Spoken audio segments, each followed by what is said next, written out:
હું છું પ્રજ્ઞા ઝરકાટ, આપનું લાંબી પ્રજ્ઞામાં સ્વાગત છે। તો વિદ્યાર્થી મિત્રો,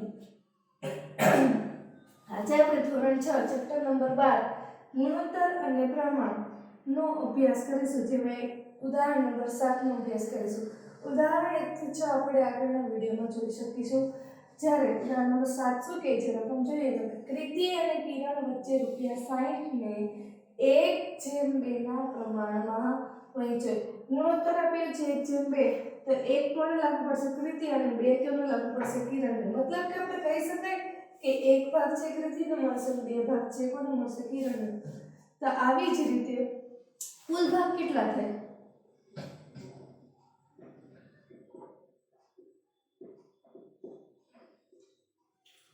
1 + 2 બરાબર 3। કુલ ભાગ કેટલા થાય?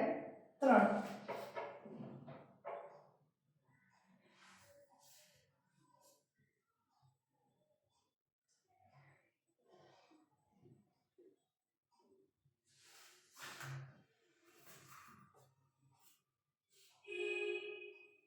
એમાંથી કૃતિને કેટલું મળશે?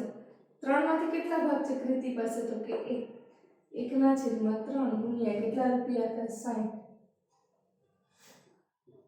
અને કિરણને કેટલા મળશે? તો કે કિરણ 3 ભાગમાંથી કેટલા ભાગ લે છે? 2 ગુણ્યા 60। હવે આપણે છેદ ઉડાડીએ તો કે 20 * 60, એટલે અહીંયા કેટલા રૂપિયા મળશે? 20। જ્યારે 20 *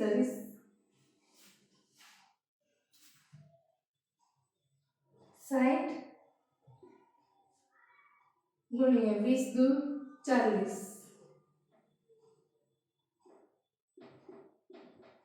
તો 60 રૂપિયામાંથી 20 રૂપિયા કૃતિને મળે છે અને કિરણને કેટલા રૂપિયા મળે છે? 40 રૂપિયા। આમ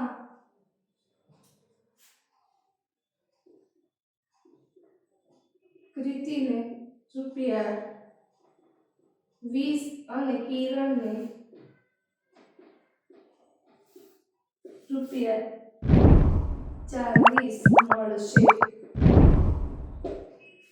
વિડિયોને પોઝ કરી તમારી નોટબુકમાં નોંધી લો મિત્રો। મારો આ વિડિયો પસંદ આવે તો લાઈક, શેર અને સબસ્ક્રાઇબ કરવાનું ભૂલતા નહીં।